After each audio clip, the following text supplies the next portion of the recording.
Refuse to pay? You'll pay in blood.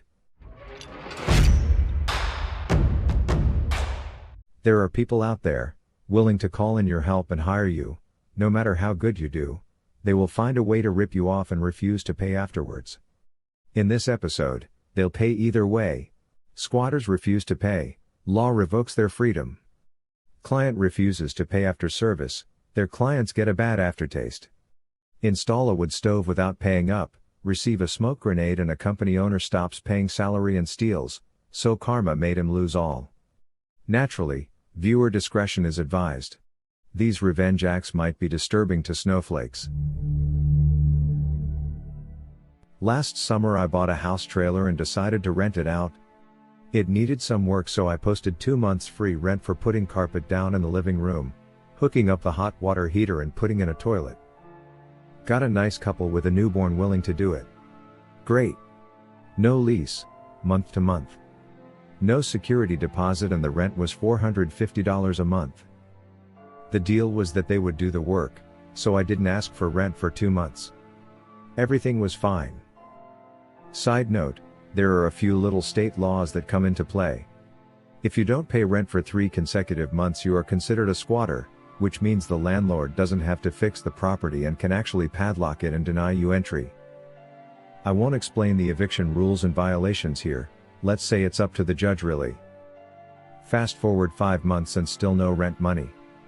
Yes, they had a newborn, they were young and didn't have a lot of money, but the husband can spend $1,500 on a new engine for his project car.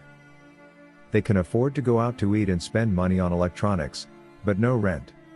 So after that 3rd month I did nothing. The weather was turning cold.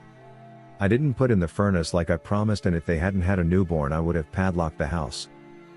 They were bragging about their tax refund. I gave them a shot to catch up and they basically said that they knew their rights and were in a rent strike, illegally I might add. I'll explain later. COVID happened, husband got laid off, so I gave them a break.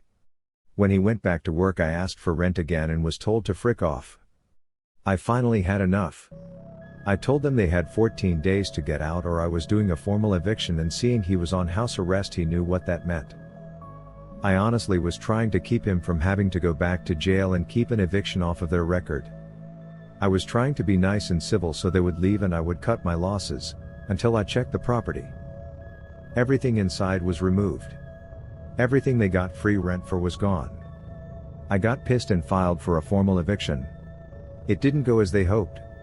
They said I didn't provide heat, so they went on a rent strike.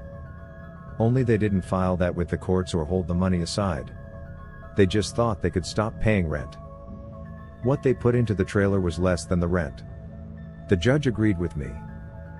The squatters started slamming my character in court, so I replied with, "Well, you didn't tell me you were going on house arrest when you rented the property before." Then the judge looked bored, but now he perked up. He asked them if that was true. They responded that it was and he was ready to make his ruling. I received 15 months rent back at $450 a month and $2,000 in damages. Because the way they removed the stuff, they damaged a lot of things. As for him, the judge said he had no choice but to turn the eviction over to his parole officer. Fast forward to this month. His house arrest was violated and he was arrested. They actually had the nerve to ask me to speak on his behalf. I didn't. Ruling was his remaining 6 months are now being spent in jail. They have a bad eviction on their record and they owe me money. Know the law before you play the game. So, I'm a 17-year-old web developer who can make basic websites and stuff to earn money for video games. The job's pretty easy for the pay.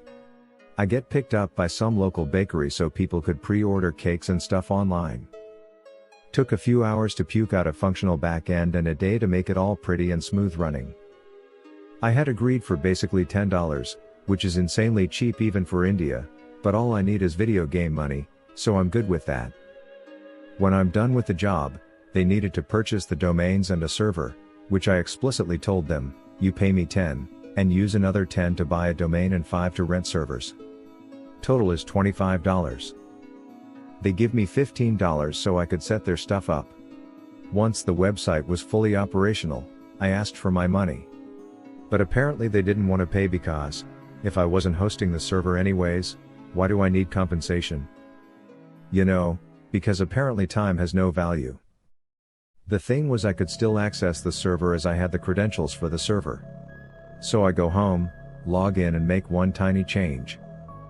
The way the website works is that there's a customer page which shows you your orders and there's a page for the store owners to see orders, payments, etc. Here's what I did, added a small inconspicuous may contain semen warning and all product details in the page where it shows the order confirmations to the customer. Some options are changed with semen, so like semen frosting, by random. The website went down in about a week and they're back selling on Facebook. Guessing someone complained or something. A few years after I started my business, I was asked to clean up and optimize a number of PCs in multiple locations, as well as set up some forms and templates for a new client who owned a local restaurant.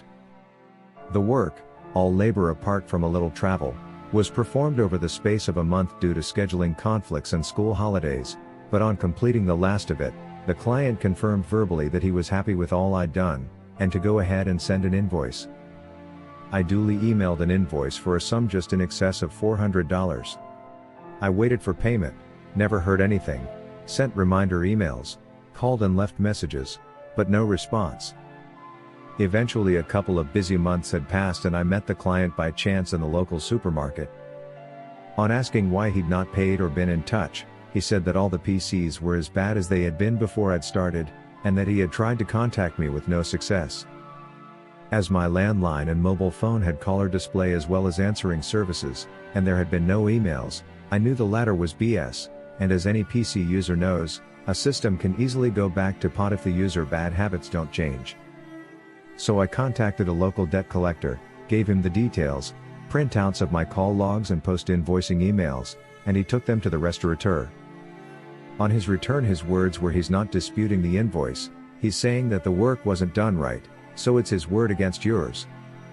I queried if it was worth taking the guy to small claims, to which the debt collector said, even if you could prove he confirmed he was satisfied with the work, they might insist you get his computers back to their pre-invoice state again.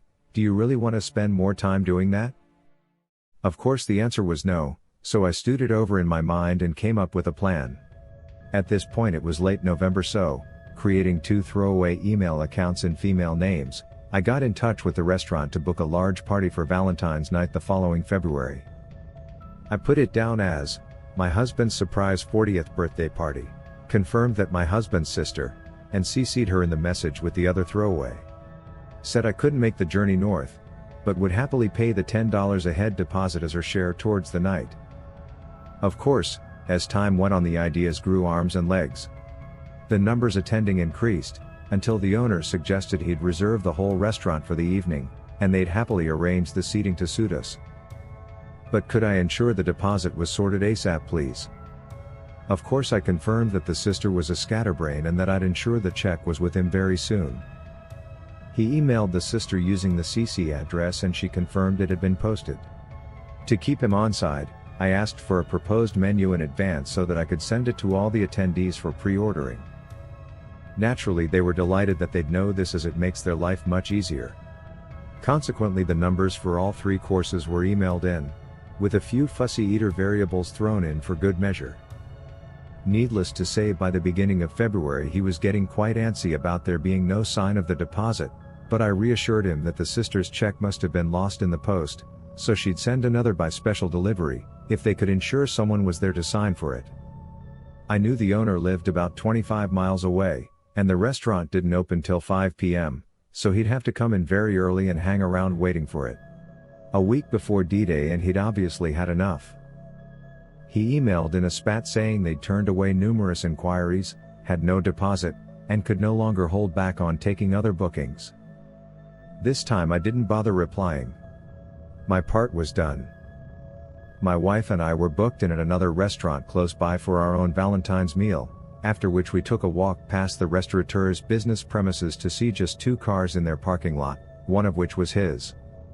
I'm not sure how much he must have lost out on that night, but knowing his prices I'd bet it was significantly more than the $400 plus I'd invoiced him. Of course lessons were learned by me too, get written or emailed confirmation of job satisfaction for one, and not letting new clients go unbilled for too long was another. Naturally, I had no hesitation letting all and sundry know how he behaved either, so he was blacklisted, or forced to pay upfront for any work, by IT and other professionals I knew locally. A friend of mine used to install wood stoves and sell firewood. He still sells firewood but stopped bothering with wood stoves. This one guy bought a wood stove and wanted it installed. My friend did this but told him he would need a higher chimney for better air drawing. The guy refused it.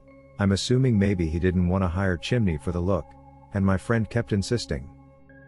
The owner said no, and when the wood stove was done, he complained it was hard to get a fire going due to the chimney being too short, leading to poor drawing of air. My friend came with a chimney extension and it worked fine, but he decided he didn't want to pay still, even though the job was done, and done well. So a few weeks later my friend was passing through the area and saw nobody was home, but there was a fire going to keep the house warm. Owner must have been at work. So my friend climbed up onto the roof and got his chimney extension back. It was A+, but not enough to cover everything that was installed and the time put in. Where things get funny is that once he took the extension off the chimney, due to poor drawing of air, the house started to fill up with smoke as the fire burned. The owner must have come home to a thick smoke-filled home. Try getting that smell out of stuff. Nice? Probably a layer of soot on everything.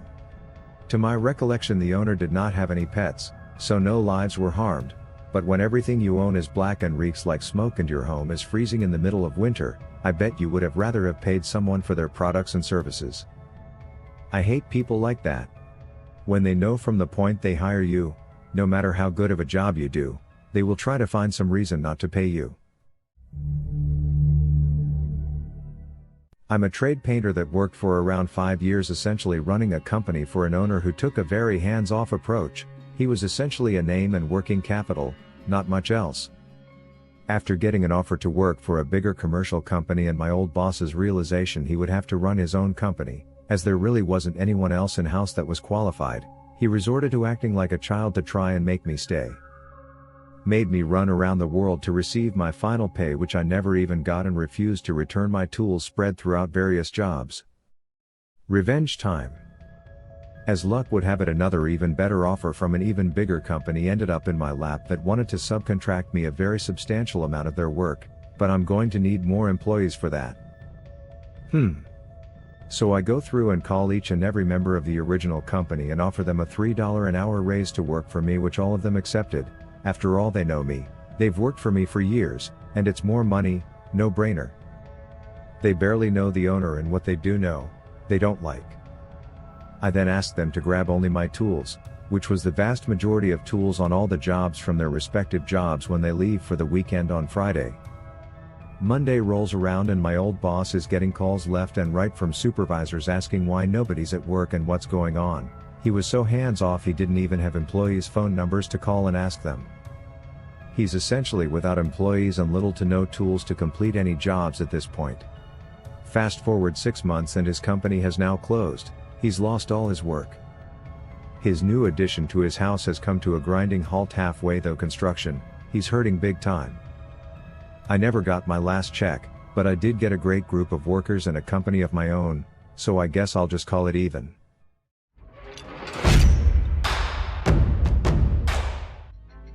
Thank you for watching Royal A.I. Be sure to subscribe and hit the notification bell to receive future episodes. Share your experience in the comments, or tell us what you think of these stories.